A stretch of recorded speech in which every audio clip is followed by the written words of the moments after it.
Bonjour, je m'appelle Yannick, je suis instructeur de plongée sous-marine. Je m'occupe de voyages plongée sous-marine et de crocodive à Nîmes.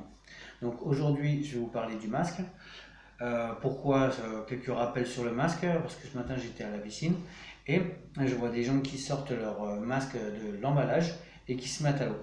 Donc excellent, mais c'est pas tout à fait comme ça.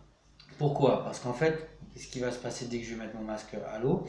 Il va y avoir de la buée qui va se former dessus. Et ce phénomène qui est très connu, qui s'appelle la condensation, ça arrive dans ta voiture l'hiver. C'est-à-dire le froid dehors, le chaud dedans. Pourquoi?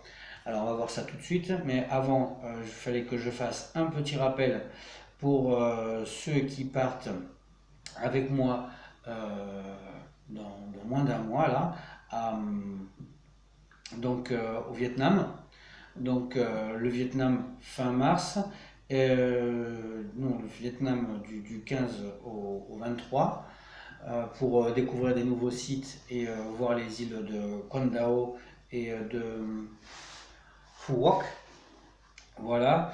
Et le 23 au 1er avril, par contre là c'est la Malaisie pour le stage Sea Shepherd.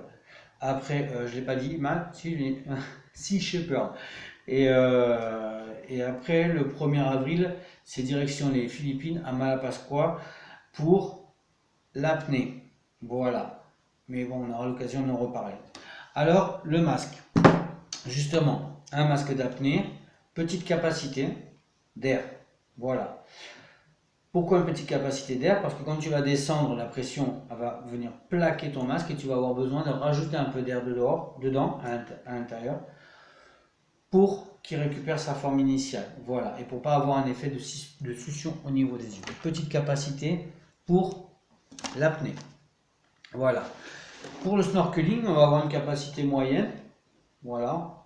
On peut avoir de grandes capacités. Alors là, on voit des masques avec des jupes noires, mais on peut prendre des masques avec des jupes transparentes, voilà, pour avoir un effet d'ombre. Quand on cherche les choses sur le côté, on les voit par effet d'ombre. Voilà. Donc, en gros, les masques, petite capacité, moyenne capacité, après de grande capacité, etc., etc. Voilà. Donc, qu'est-ce qui va se passer quand je vais me mettre à l'eau? Il y a un phénomène donc de condensation, du froid dehors, du chaud dedans dû à la température de ma peau, et donc l'humidité qui est dans l'air à l'intérieur du masque va venir se coller sur la vitre. Alors, ça se contrôle, on peut l'éviter. Comment? Première chose, il y en a qui mettent de l'amidon directement sur la vitre. Pourquoi? Parce que l'amidon empêche la formation de buée. Voilà, donc tu trouves dans la pomme de terre ou dans des sprays, où c'est marqué comme quoi anti-buée, donc c'est de l'amidon qui est à l'intérieur. Deuxième chose, tu peux mettre ton masque dans de l'eau savonneuse avant de les plonger.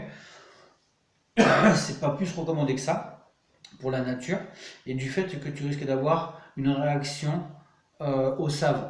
Voilà, au niveau des yeux, ça peut arriver, c'est très rare, mais ça peut arriver, donc si tu peux t'éviter ça, ça sera pas mal. Et la dernière chose, ce que tu verras le plus souvent en matière de plongée sous-marine, c'est de cracher dans le masque. Pourquoi? Parce que dans la salive, il y a de l'amidon. C'est tout bête, c'est comme ça. Voilà. Donc tu fais ça, pop, pop, pop, et puis ma foi, tu t'aperçois que malgré mes conseils, il y a encore de la buée dans ton masque.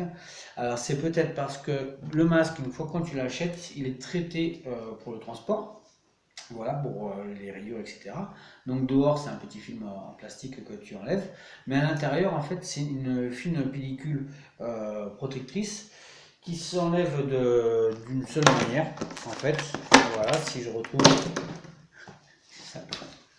Voilà, qui s'enlève d'une seule manière, c'est avec la flamme du briquet. Donc tu allumes ton briquet, tu fais passer ton masque dessus et tu vas voir, donc, tu vois, ça fait un petit trou. Hop, je vais le refaire de l'autre côté. Donc, je passe mon briquet, mais je ne mets pas coller la flamme sur la vitre. Je passe vraiment au-dessus. Tu vois, et je vois, tu vois, ça s'est formé. Tu vois. Donc voilà, tu fais ça une fois, deux fois. Et une fois que tu es sûr que tu as bien tout brûlé, parce qu'en fait, là où c'est brûlé, il n'y a plus de buée. Tu vois, ça fait de la buée. Et là où c'est brûlé, il n'y en a plus de buée. Après, tu prends du sopalin ou du papier toilette. Voilà. Et tu enlèves, normalement, voilà, ça doit faire des traces de carbone. Voilà, noir. Voilà, ça fait noir sur le papier. Donc voilà. Souvent, on oublie de faire ça, c'est-à-dire demander au vendeur de traiter le masque au moment de la vente, au moment où tu l'achètes. Tu dis voilà, machin, est-ce que ça me va? Oui. Les sangles, c'est bon. Donc de derrière, je rappelle, à devant. Ensuite, il ne faut pas que le masque il soit écrasé, il faut qu'il soit juste posé. Donc ça ne sert à rien de tirer comme des ânes parce qu'il faut qu'il soit juste posé. Pour la taille, c'est juste, quand j'aspire par le nez, il ne doit pas tomber. Voilà. Et puis on oublie ce phénomène de buée. Donc voilà, j'espère que j'aurai répondu à quelques questions et puis qu'on y verra plus clair demain à la piscine. Si vous avez aimé, on met le petit pouce. C'est dommage, il n'y a pas des petits ronds, des petits hockey.